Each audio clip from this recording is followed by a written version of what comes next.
오늘 말씀 오직 한 가지라는 제목으로 우리 함께 나누겠습니다.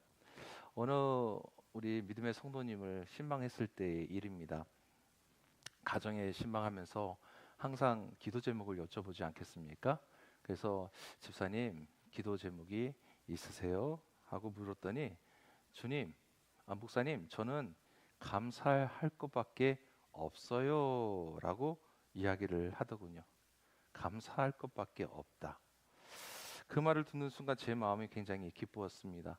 그런데 사실 돌아보면은 그 가정에 과연 할 것밖에 없었을까요? 그 가정도 분명히 힘들었던, 어렵었던, 그리고 정말 괴로웠던 일들이 많았을 거라고 분명히 압니다.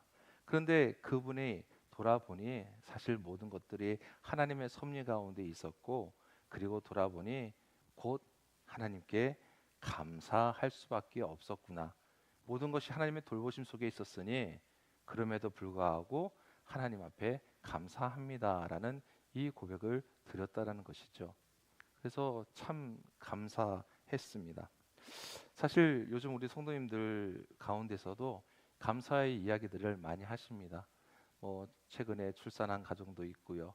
또 자녀의 시험의 합격도 있고 취직도 있고 또 병든 가운데서도 수술도 잘 되어서 또 회복 중에 계신 분도 계시고 또 돌아보면 어렵지만 그래도 은혜입니다. 또 더 생각해 보니 은혜 중에 은혜를 받고 있으니 감사합니다라는 이 고백을 우리 성도님들의 입술에서 많이 지금 신앙 고백으로 듣고 있습니다. 너무나 감사한 일입니다. 오늘 말씀도 사도 바울의 감사로 시작을 하고 있는데요. 그런데 이 바울의 감사, 그 감사 제목이 뭐냐라고 했을 때에 8절을 보게 되면은 너희 믿음이 온 세상에 전파됨이로다라고 하고 있습니다. 그러니까 바울의 감사 제목은 복음이 전해지고 있다라는 것, 그 자체라는 것을 지금 고백을 하고 있죠. 우리는 보통 감사의 제목을 하게 되면은 건강, 자녀, 사업, 또한 우리 여러 가지 시험, 또 어떤 어려움, 이 모든 것들이 어떻게 해요? 잘 해결되어지고 어려움 없이 해결되어지고 나가면 그때마다 우리는 감사합니다라고 고백을 합니다. 당연히 감사 제목이죠. 그런데 사도 바울에게 있어서는 오직 복음이 최고의 감사의 제목이었다라는 것을 오늘 말씀을 통해서 우리는 알게 됩니다. 사실 우리도 마찬가지 아닐까 싶습니다. 우리가 예수 믿지 아니하는 우리의 가장 가까운 사랑하는 가족들, 자녀들, 또 친지들, 지인들, 이분들이 내가 예수의 이름으로 나아가서 복음을 전했을 때에 그들이 예수 앞에 나오면 여러분 어쩌면 그게 가장 큰 우리의 또 감사 제목이 아니겠습니까? 바울의 이 감사 제목이 복음이 전해지는 것이었다고 한다면 또한 이 바울의 기도 제목이 있는데 그 기도 제목 역시도 복음 전파였다라는 사실입니다. 어떻게 하든지 로마에 가서 복음을 전하는 게 그의 목표였습니다. 그렇게 해달라고 하나님 앞에 끊임없이 기도했지요. 그래서 예배소 교회를 향해서는 나를 위해서 기도해 달라고, 내가 입을 열어서 복음을 담대히 전할 수 있게 해달라고 그렇게 기도해 달라고 이야기를 편지를 쓰는 경우도 있습니다. 바울의 감사 제목이 복음이 전해지는 것, 바울의 기도 제목이 복음 전파, 그리고 바울의 개인 소원이 있는데 그 소원까지도 무엇이었느냐? 바로 복음 전파였다는 사실입니다. 그래서 15절에서 보는 것처럼 나는 할 수 있는 대로 로마에 있는 너희에게도 복음 전하기를 원하노라라고 말하라고 있다는 것을 보게 됩니다. 결국 바울은요, 그의 인생 전체를 한번 살펴보면 그의 감사 제목도 복음이었고요, 그의 기도 제목도 복음이었고요, 그의 개인적인 소원도 복음이었다는 사실을 우리가 보게 됩니다. 성도 여러분, 우리의 감사 제목, 우리의 기도 제목, 우리의 소원도 바로 이렇게 복음이기를 간절히 소망합니다. 자, 그렇다면 왜 바울은 이렇게 복음 하나에 집중했을까? 그 이유가 있어요. 오늘 그 말씀을 우리가 세 가지를 통해서 살펴보려고 하는데요. 그 이유는 바로 이렇습니다. 복음의 빚진 자라는 것을 알았기 때문이에요. 그리고 복음의 폭발적인 능력을 알았기 때문이고요. 그리고 세상을 바꾸는 그 결과를 알았기 때문에 그는 오직 복음을 외쳤던 사실입니다. 한 가지씩 살펴볼까요? 첫 번째, 복음의 빚진 자라는 것을 깨달았기 때문이라고 말씀드렸습니다. 여러분, 우리는 다 빚을 지고 살아갑니다. 어느 누구에게 나 빚을 지고 있다라는 거예요. 자, 여기서 빚이라는 게 어떤 금전적인 빚을 이야기하는 게 아니라 사람과의 관계에서 나타나는 바로 빚을 이야기합니다. 우리가 5월은 가정의 달이라고 합니다. 그래서 우리가 시간은 보냈지만 부모님의 우리 어버이날이 있고 스승의 날이 있죠. 그래서 가정의 달로 해서 여러 가지 우리가 감사합니다라고 표현을 하고 있습니다. 부모님에 대해서 우리는 빚졌습니다. 요즘 아이들은요, 저희 막내딸 역시도 저한테 직접 그런 얘기했어요. 어떻게 이야기하다 보니까 아빠, 그거는 부모로서 당연히 해야 할 의무입니다라고 저한테 얘기를 하는데요.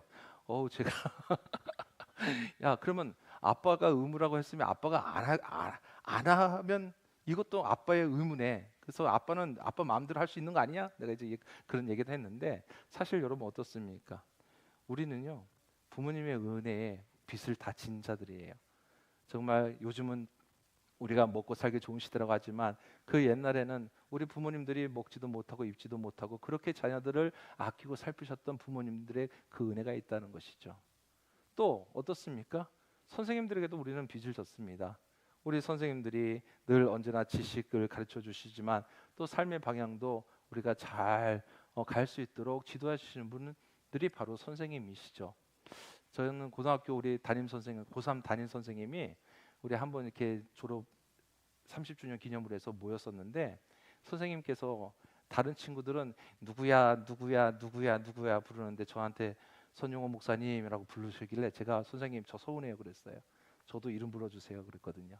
저도 용호야라고 불러주세요 했는데 선생님이 하시는 말씀이 목회 오직 예수님만 바라보고 열심히 해 감리교회 집사님이십니다. 그래서 선생님 제자를 위해서 기도 많이 해주세요. 그리고 늘 감사합니다. 이렇게 고백했던 날도 있습니다.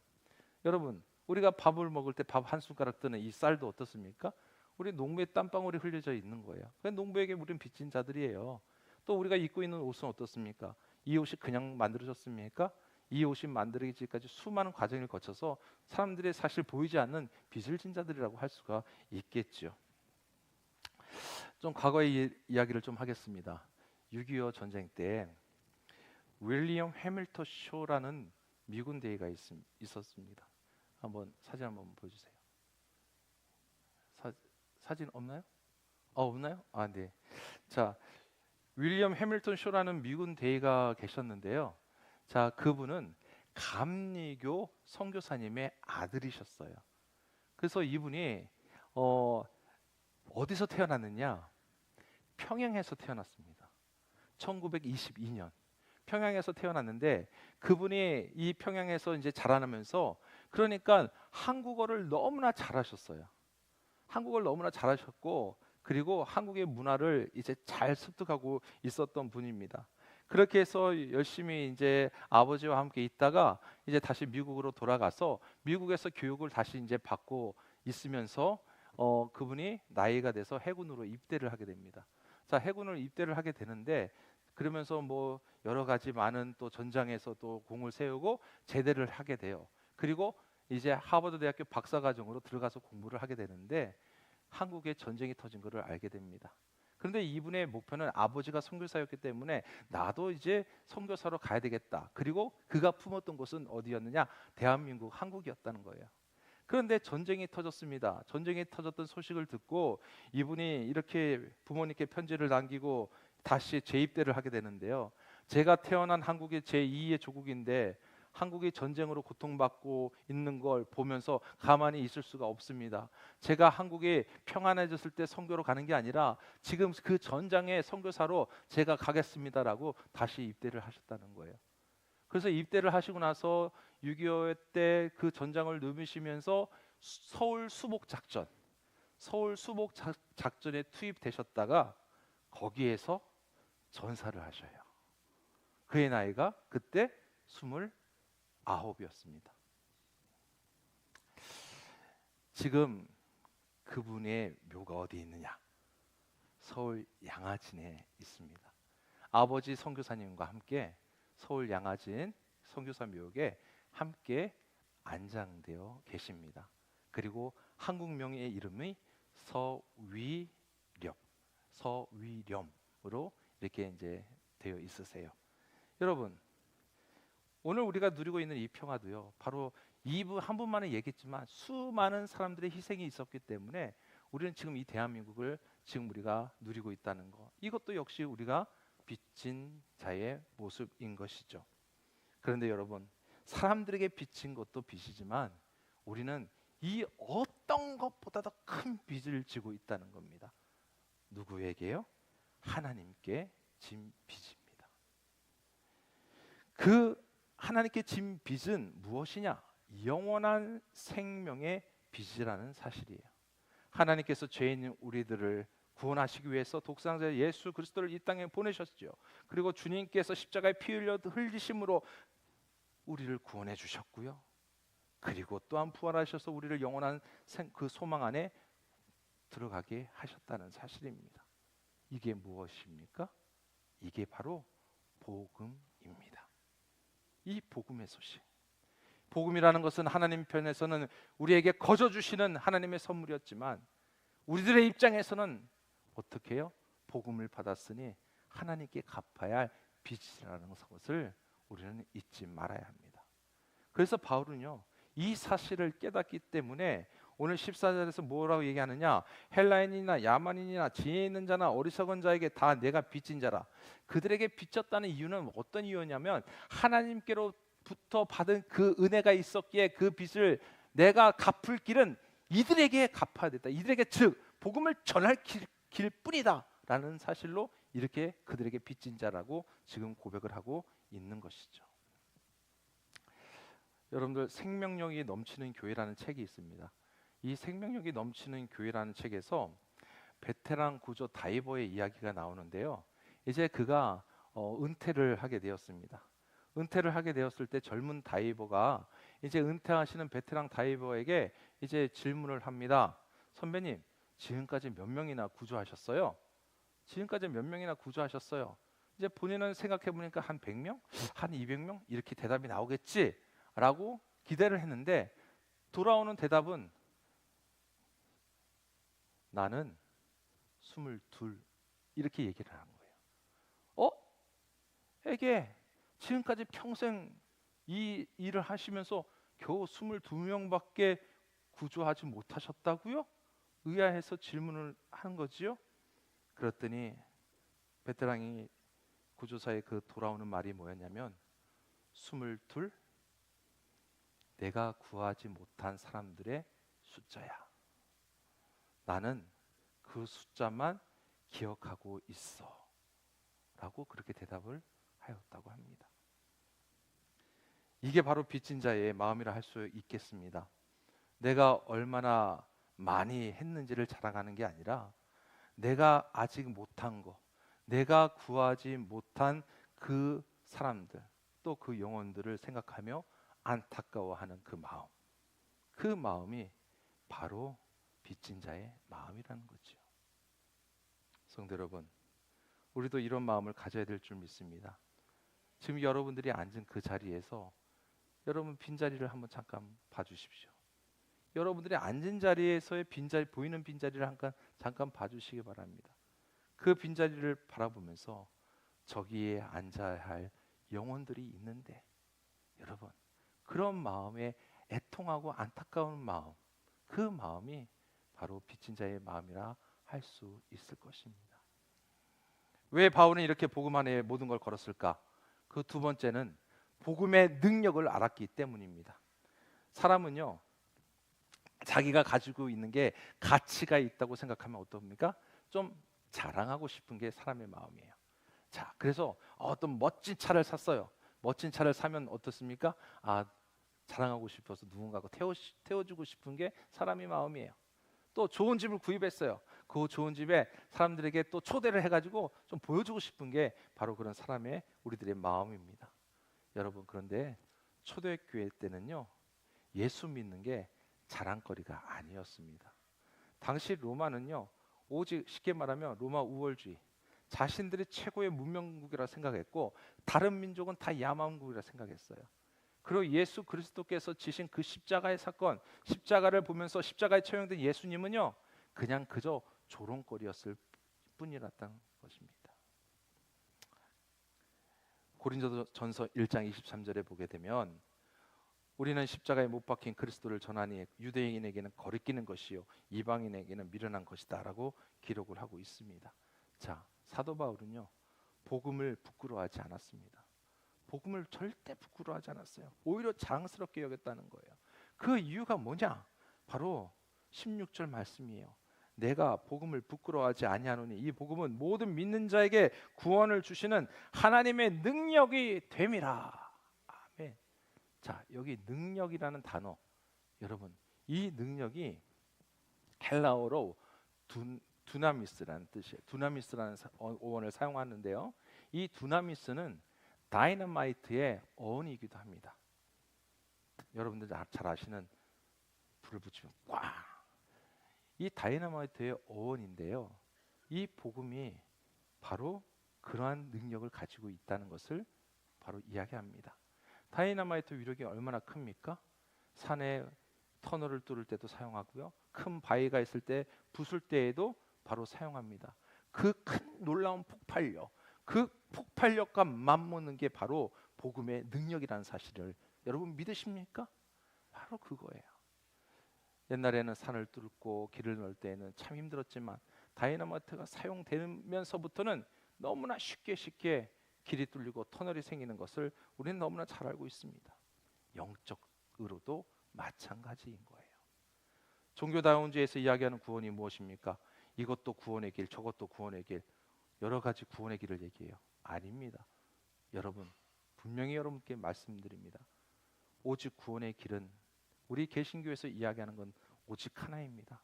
오직 예수 그리스도뿐임을 다시 한번 확실히 믿으시기 바랍니다. 오직 주님뿐이세요. 그래서 사도행전 16장 31절, 주 예수를 믿으라 그리하면 너가 내 집에 구원을 얻으리라.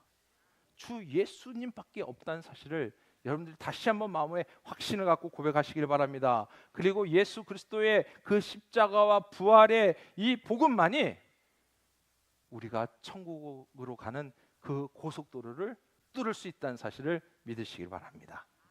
그런데 성도 여러분, 다이너마이트 한번 생각해 볼게요.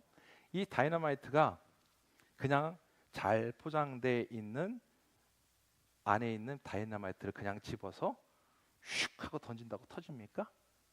절대 안 터져요.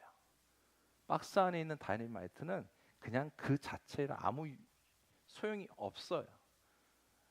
다이너마이트가 제 기능을 발휘를 하려면 그것을 집어서 어떻게 해요? 심지에 불을 붙여야 되는 거예요. 심지에 불을 붙여야지 심지가 다 들어가면서, 그리고 다이너마이트 안에 있는 화약의 그 불씨가 딱 붙었을 때 꽝 하고 터지게 되는 것이죠. 복음도 마찬가지입니다. 복음에 성령의 불이 붙으면, 다시 한번, 복음에 성령의 불이 붙으면 수백 수천의 영혼들이 회개하고 하나님께 돌아오게 되는 줄을 믿으시길 바랍니다. 그 역사가 오늘날에도 일어나고 있음을 믿으시길 바랍니다. 그래서 저와 여러분들은요, 여러분, 다이너마이트에 뭐가 돼야 되느냐? 심지가 돼야 돼요. 다이너마이트의 심지가 바로 우리입니다. 그래서 이 복음의 심지가 되어서 성령 하나님께서 내게 임하시고 그 우리의 심령에 성령의 불씨를 입혀주시고 이 성령의 불씨로 내가 더 뜨겁게 다 들어갈 때에 우리가 전하는 그 복음이 누군가에게 전해지면, 여러분, 그 복음의 능력이 꽉, 하나님의 놀라운 기적과 역사가 일어나는 줄 믿으시길 바랍니다. 초대교회를 보십시오. 그 초대교회는요, 겉으로는 아무런 힘도 없고 보잘것없는 그런 교회였지만 그곳에 성령의 불길이 임하니 성령이 함께 하시니 예루살렘이 유대와 사마리아 그리고 나아가서 소아시아 그리고 로마까지 모든 것이 바뀌고 뒤집어지는 역사가 일어났다는 것, 우리는 분명히 보았습니다. 이것이 바로 복음의 능력입니다. 오늘도 이 복음은 한 사람을, 한 가정을, 그리고 한 사회를 완전히 변화시키는 능력이 된다는 사실을 확실히 믿으시기를 바랍니다. 바울이 그 능력을 믿었기 때문에 바로 복음만을 자랑할 수 있었다는 사실이죠. 성도 여러분, 그 복음의 능력 우리도 분명히 믿기를 소망합니다. 그리고 그 복음만이 우리의 자랑거리가 되기를 간절히 소망합니다. 왜 바울은 이렇게 복음 하나에 모든 걸 걸었을까? 마지막 세 번째, 복음의 결과를 알았기 때문입니다. 복음의 결과가 무엇인지 분명하게 알았기 때문이에요. 엄마 낙타와 아기 낙타가 함께 있습니다. 엄마 낙타와 아기 낙타가 함께 있는데 아기 낙타가 엄마에게 물어봐요. 엄마, 나는 왜 발가락이 이렇게 크고 세 개로 나눠져 있어요? 그것은 사막에서 잘 걷기 위하고 미끄러지지 않기 위함이야. 그래요? 엄마, 왜 내 눈썹은 이렇게 길어요? 사막에서 폭풍이 불 때, 모래바람이 불어올 때 눈에 그것이 안 들어오게 하기 위해서 눈썹이 큰 거예요. 엄마, 그럼 내 등에 혹은 뭐예요? 우리가 사막을 걸어갈 때 물을 저장해서 그것을 잘 사용해서 더 멀리 걸어갈 수 있기 때문이야. 아, 그렇구나. 멋지네요, 엄마. 그런데 엄마, 왜 우리는 동물원에 있어요? 이해하셨습니까? 이 예화? 그 멋진 것을 다 가지고 있는데 왜 우리는 동물원에 갇혀 있어요? 여러분, 많은 교회가 이와 같습니다. 세상을 변화시킬 그 복음이 모든 교회에 다 능력을 가지고 있음에도 그 복음의 능력을 교회 안에서만 쓰고 있는 듯 보입니다. 그 복음의 능력이 세상 밖으로 나가 세상 속에서 터지게 되면 놀라운 하나님의 생명력을 하나님께서 보여주시고 놀라운 하나님의 변화가 일어난다는 것을 여러분, 나 자신부터 믿으시기를 바랍니다. 그것이 누굽니까? 여러분 한 분 한 분이 세상 속에 나가서 그렇게 전할 때에, 그렇게 살아갈 때에, 그렇게 그리스도를 전할 때마다 하나님께서는 여러분들 통해서 세상을 변화시킬 줄 확실히 믿습니다. 바울이 목숨을 걸고 복음을 전한 이유는 복음의 결과를 알았기 때문이에요. 그래서 17절 말씀에 복음에는 하나님의 의가 나타났어 믿음으로 믿음에 이르게 하나니라고 하였습니다. 여러분, 복음이 전해지면 분명히 한 사람의 영혼이 바뀌게 됩니다. 믿으십니까? 복음이 전해지면 그 가정이 변하게 되는 줄 분명히 믿습니다. 복음이 흘러서 그 사회에 흘러 들어가면 사회가 변화되는 줄 분명히 믿습니다. 많은 분들이 읽어보셨을 겁니다. 오래전에 나왔던 책인데요, 마음을 열어주는 101가지의 이야기라는 책입니다. 그 책에서 어느 행복한 그리스도인 부부의 이야기가 담겨져 있는데 그 부부가 하루는 아침 일찍 주일에 교회를 갔습니다.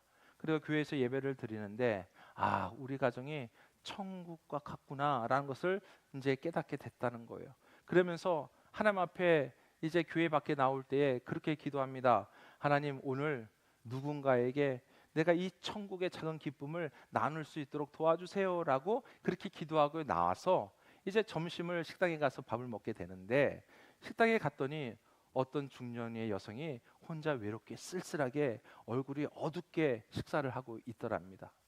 그래서 이분들이 저분이 어떤 사연이 있는데 저렇게 어려울까? 그래서 이분의 식사비를 대신 내드리고 짧은 메모를 남겼다고 합니다. 하나님이 당신을 축복하기를 기도합니다.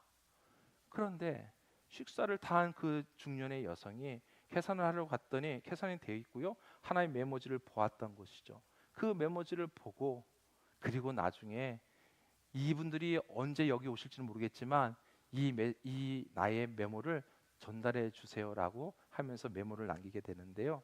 이 쪽지를 남깁니다.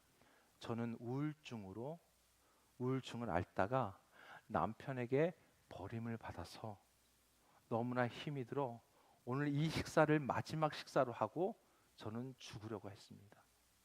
그런데 오늘 저는 다시 한번 천국의 소망을 보았습니다.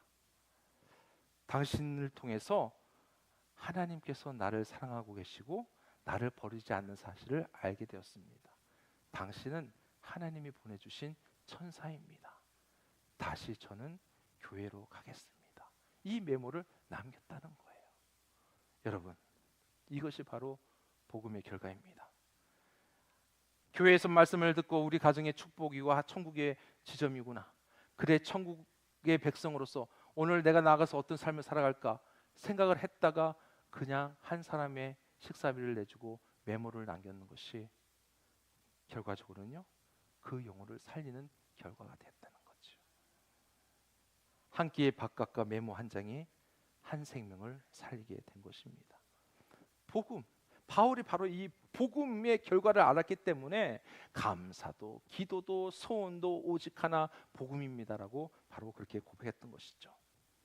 성도 여러분, 영혼을 향한 빚진 자의 애통한 마음으로, 그리고 또한 다들 닫힌 문을 부수는 그 복음의 폭발적인 그 능력을 확신하면서, 그리고 한 영혼이 살아나는 나는 복음의 그 놀라운 결과를 기대하는 마음으로 여러분 다시 한번 우리는 이 한 주를 살아가기를 간절히 소망합니다. 돌아보면 얼마나 우리가 감사가 많습니까? 감사할 것밖에 없는 저희들이에요. 이번 한 주가 누군가에게 천국에서 보낸 천사로서 여러분들의 삶이 되어보면 어떻겠습니까? 기도하겠습니다.